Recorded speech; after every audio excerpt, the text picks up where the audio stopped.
It's always fascinated me how people interact with those that they idolise. There was once a time where you could only connect with your face by screaming at them from behind a barrier, or maybe you'd be lucky enough to bump into one in a hotel. But social media has changed all that. We can now interact with anyone from our fingertips. YouTube has allowed almost anyone to gain an audience overnight, and that creates unclear boundaries between creators and viewers, leading to many a difficult situation. Over this week, I'm going to be talking to a variety of creators to try and understand why things are the way they are, and how we can become more empathetic in this mad online world. No one quite knows what the rules are still, and that's why I hope you join me in exploring the creator-viewer divide. Meet Peter Kingston. Pete recently celebrated his 10-year anniversary on YouTube, starting back in school when he was only 15 years old. Over the last decade, he's dabbled in all sorts of content, from your general bloggy Q&A stuff to showing off his musical talents. In the past years, he's been sharing his life experiences to try and spread positivity, as well as documenting his journey through drama school to become the actor he is today. Of course, being a part of YouTube for the last 10 years, Pete's witnessed the growth of it to become the platform we all know and love now. He's had all the attention, attended many conventions, and over the years met many viewers. And let's talk about one viewer specifically. Well, me. A few years ago, if you told me I'd be making a video with Pete, I wouldn't be able to cope. Things have changed over time. Conversations at conventions tended to emails and Skypes and messages, and it's fair to say we definitely have a different relationship to what it once was. Everything I've mentioned made it a no-brainer as to who the first person to speak to in this series would be. I feel Pete has a lot of thoughts that could help in this exploration, from his many years online, as well as on the collapse of some of the boundaries between the two of us. You now join us in a hotel in Kensington, where I had only had 3 hours sleep after being haunted, but that's a story for another time, so excuse how robotic I am, but don't you worry, Pete more than makes up for that. So, Robot Connor, take it away. Why did you start YouTube? I was always kind of one of the weird kids at school, but didn't really show it too much. Just in my head, I had all these like weird thoughts and weird ideas, and I never had anywhere to put it. Then it became exactly that, and just time went on and it developed more, but it just became this amazing creative and expressive outlet for me. It was very early days when you started it. It was what, 2008 kind of thing? Yeah, like late 2008, early 2009. And was that community there right from that point? Yeah, I mean it was there before me, but I went to my first YouTube gathering in June 2009. I was 15 years old. My mum let me go to London as long as I called her, like basically every half an hour. She really didn't want to let me go, but I felt such a connection to these people that I'd met online.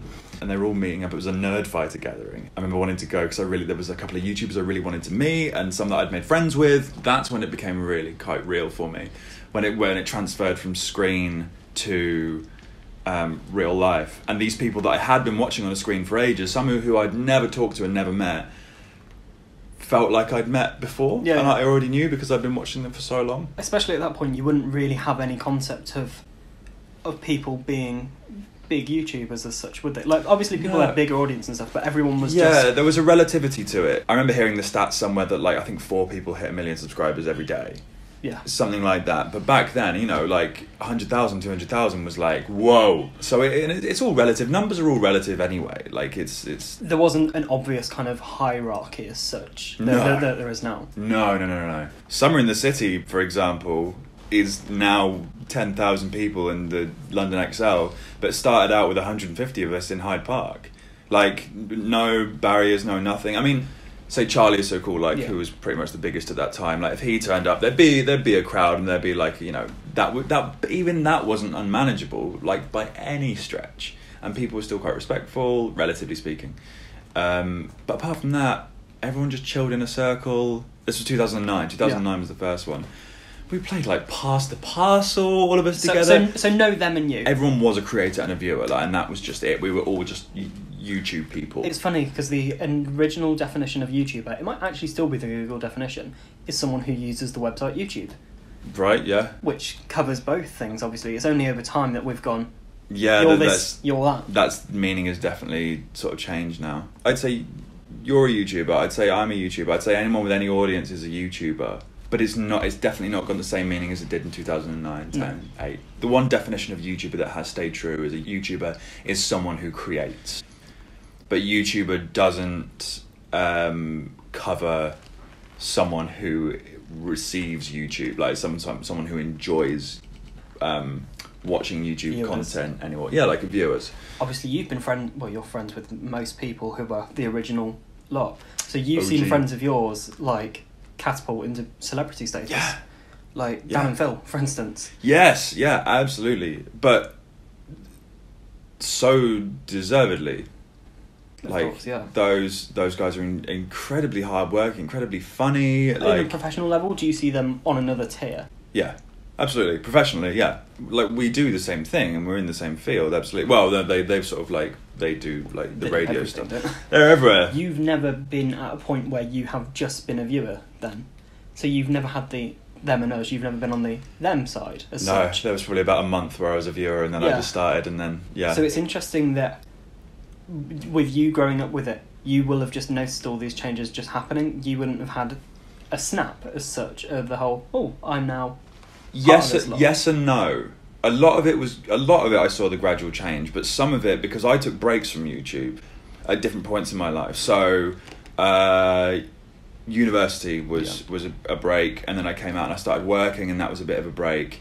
I made the odd video, but I sort of came away from the YouTube community and whatever was going on. I was very out of the loop for a while. That would be a period of like, 6 months to a year, and I'd come back and everything would have changed. And I'd be like, what? It's like something you would go back to a house and it's been repainted, and you're like, everything's been moved, like, and it just sort of throws you off for a bit, and you have to have a conversation with someone and go, did you get the painters and decorators in? What's happened? I must admit, when I was watching your stuff, there were many things in place for you to have kind of celebrity status as such. Like, you were even in newspapers and stuff like that. And the definition of celebrity now is very skewed. I don't think celebrity means anything anymore. No, what I just mean is the fact there was a difference. There was a noticeable difference of you're all in a different like realm. It's only made obvious, and those lines are only as clear cut as they are at events like Summer in the City. Summer in the City and like YouTube events like that are a different world. Well, it's hyper realistic, isn't it? Yes, absolutely. It's such like amplified reality. It's literally like someone's taken YouTube or the online world and just slapped it into real life, and that's what it is. And you've got like the comment section over here, and then you've got the panels, which are the videos. It's like video making in real life. That is what it is. And we always used to joke that like we'd go and do a meet and greet at the London XL for 200, 300 people. We'd walk down the road.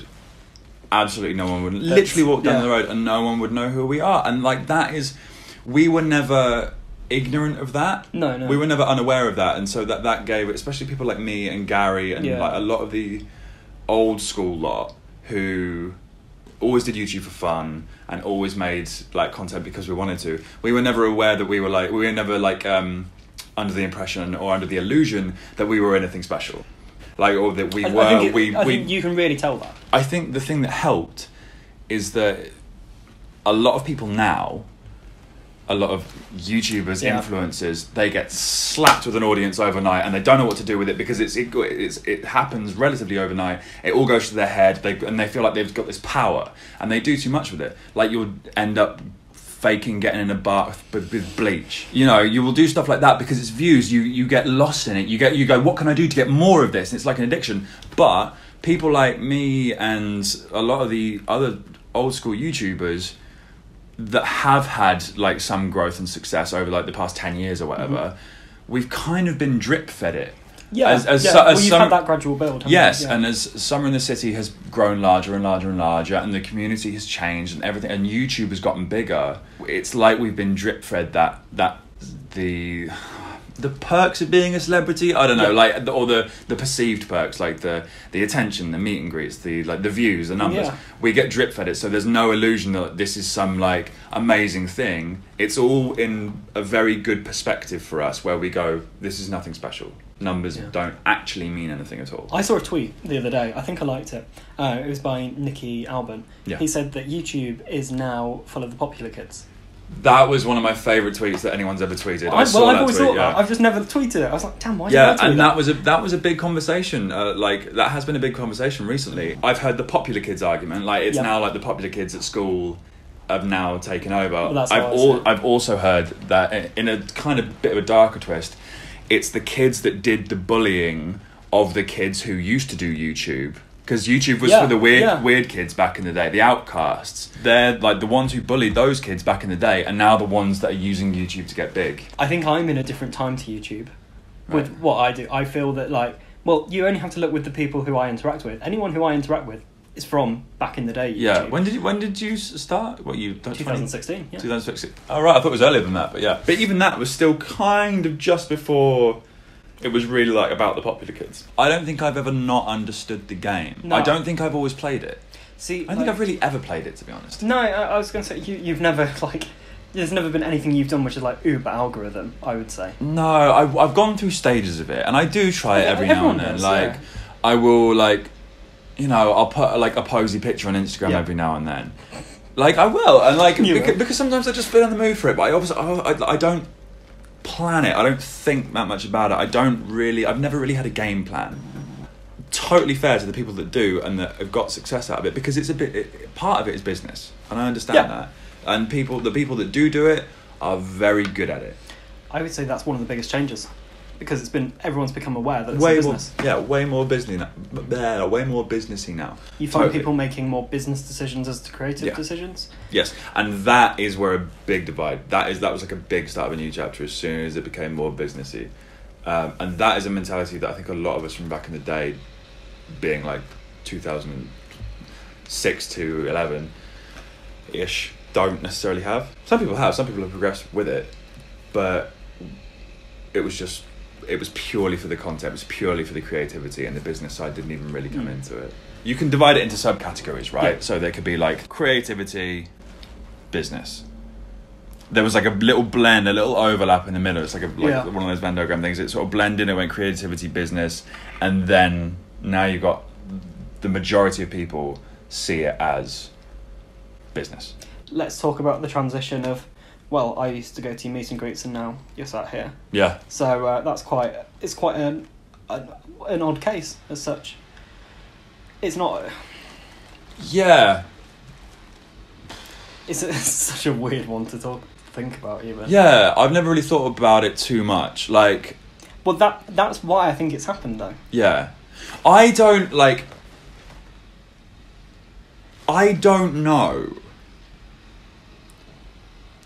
if I would call us friends. No, it's weird. I like you very much as a person. I respect you, but I don't know if because of the way the relationship is has built and progressed. I don't know if friends is the right way to. I always find it strange it? when I'm describing you to people. Because I'm like, oh, I've got Pete coming to film this thing, or like if I've not said your name, it'll be, oh, I know this guy. Yeah, I don't think there's a word for it. No, because I think we've got a new type of relationship. Yeah. Like, the other thing to bear in mind, of course, we don't see each other all the time, do we? Like, it might have been slightly different if we're both in London and I was constantly going to YouTube events, etc. Yeah. Back in the day, but the way it happened, I don't think there's a particular formula either as to how it happened. It just happened. No, and I kind of like that in a way. Yeah. It's interesting and it's cool and it's new and it's fun. But yeah, I don't quite think there's a word for it. It is quite businessy if you think about it. Yeah. If you think about a lot of our interactions, a lot of them are talking. That's the thing. Our first things, the first thing was when I got you in a talk. Yeah, that was kind of like the first business thing. And do you know what? Because all these people have these ideas of I want to be friends with my favourite YouTuber. I never had that. I thought the one thing I did have in my head, I'd love to do something creatively with him. Do you know what? That's the difference. You had when you came to me with that, the vibe I got from you was that you wanted to work with me towards a cause or something. It was never you wanted to work with me. Oh, I didn't want to use you because no, just because of me and who I was, and because whether you were a fan of mine or anything else. Because if you've been doing it for a while, creating, and you've had an audience for a while, you can just tell. You can just tell when people are all smoke and mirrors and what their actual reason is. You can just tell by the body language. Well, that's the thing. Of course, I've moved into the point now where I get people like that coming to me. Yes, you've told me stories about it before, and I've gone, because you can just tell now. You've been doing it for a couple of years, and you've got a bit of an audience, and you can just tell when people are out for the wrong kind of thing. You interacting with viewers as a whole, there seems to be a bit of a theme. I shall play you some. Okay. You and your clips. I was watching him. He is lovely, probably one of the nicest people I've ever met, ever. I met him first in 2015. I've met him probably too many times, probably very sick of my face. I've met him quite a few times now, and so we have like an actual chat rather than just like, hi, how are you? Like, nice to see you, photo, leave. I don't feel like I'm a fan. Like, I'm a fan of Pete, obviously, but it's gone like, I don't really know how to explain it properly, but the relationship that I have with Pete is more than like a fan creator experience. We wouldn't say we fangirl, we just have a chat with him and talk to him. He's a human and I know him, he's great. That's it. Like, I wouldn't say I'm a fangirl or anything like that, but he's nice to talk to. And I wouldn't say friends, because friends just like, oh, let's we go out for dinner. Never. That's never like that whatsoever. It's always just, I know him, he knows who I am, yay. I thought they were like, you're fangirls. And then I spoke to them and was like, God, no, you're like super respectful of like, there's the boundary. Yeah, and that's why, like, I've never avoided them. Because they have been respectful of that. Like, when I need to go, they're like, okay, cool, bye. They never try and follow me. They never try and, like, do anything. They've always been mature. And, like, as we've all grown up, that's become even clearer. Yeah. To the point where this year at Summer in the City, they were just like, you again. And, like, it was really bantery and it was really nice. And, like, that's what I always want it to be. Like, and again, it's a new type of relationship, isn't it? None of them can have any private communication with you if they wanted to. No, I've been that is kind of where I draw the line, and that's where the friend thing differs, I think. I'm very aware not to have anyone on Facebook. Yeah. I think this is where the not friend thing comes in. Yeah. I would never have you guys involved in my personal life. If that makes sense. Well, yeah, it's I'm fully aware there are still bits of you that I don't know. And I'm fine with that. It's like one part of, like, the YouTube kind of boundary has broken down. Yeah. Because I've trusted enough to let that down, but the majority of them are still up, like the Facebook thing and blah blah blah. Like, I don't follow most people on Twitter. I think we follow each other on Twitter, right? But that's like because we have spoken about stuff like this and we've worked together, and like that's that next barrier come down. I think there's different boundaries. It's like little gates, isn't it? Like, oh, you can now come through this one. Yeah, but it's not like, oh, you've made it into here. It's just like, oh, you're nearly there. It's not that from a sense of arrogance. It's like, oh, you get to know me now. It's like, it's not that. It's like it is a protectiveness thing, because it's like there needs to be boundaries. Like this creator viewer divide needs to exist for the protection of both. Because some dodgy stuff has happened to viewers as well as creators. Like, there needs to be protection on both sides for both, because still nobody knows really what it is. I think it's changed so much, and it's so, like, I think we're just having to be a lot more blunt and to the point about what it is now. Yeah. I think it's necessary. I think for how brazen people are and how confident, and not in a good way, people are about it now, but from both sides, that divide needs to be there for the protection of people. See, it's interesting because, of course, we've got no idea where it's going to go.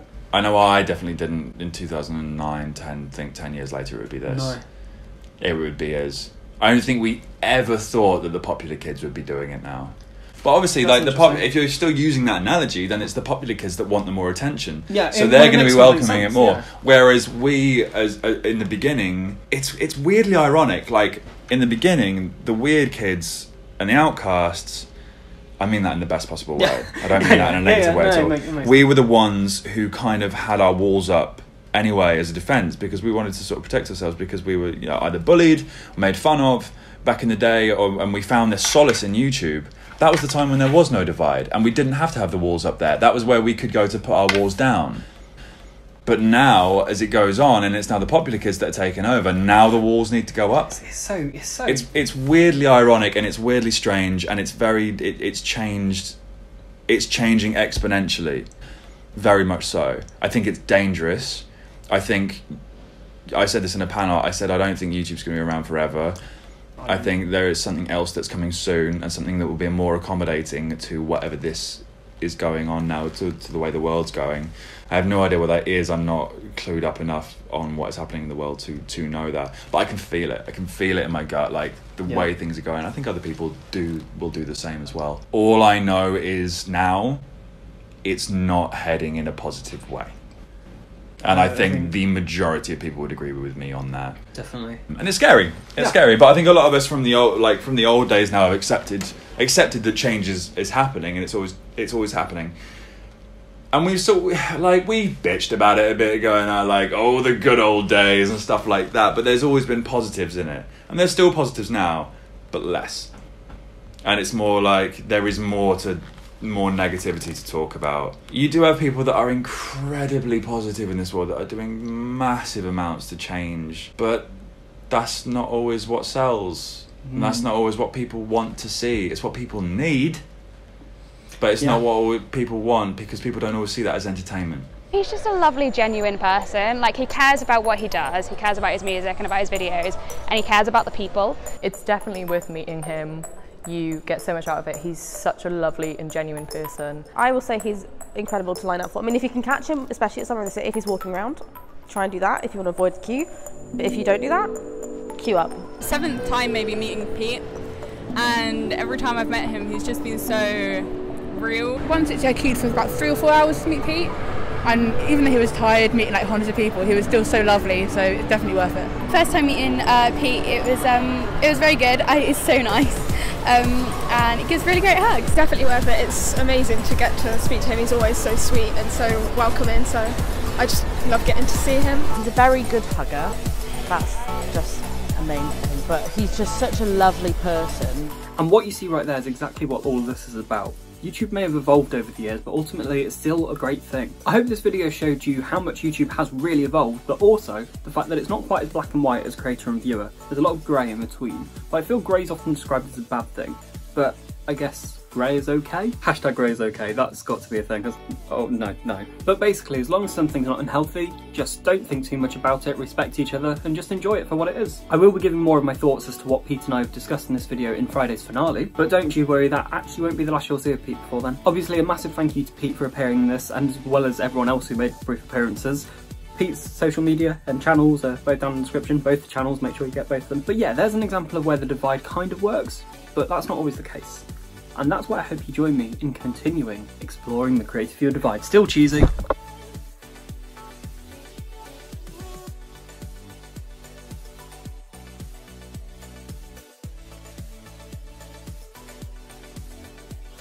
You're using Andy for views.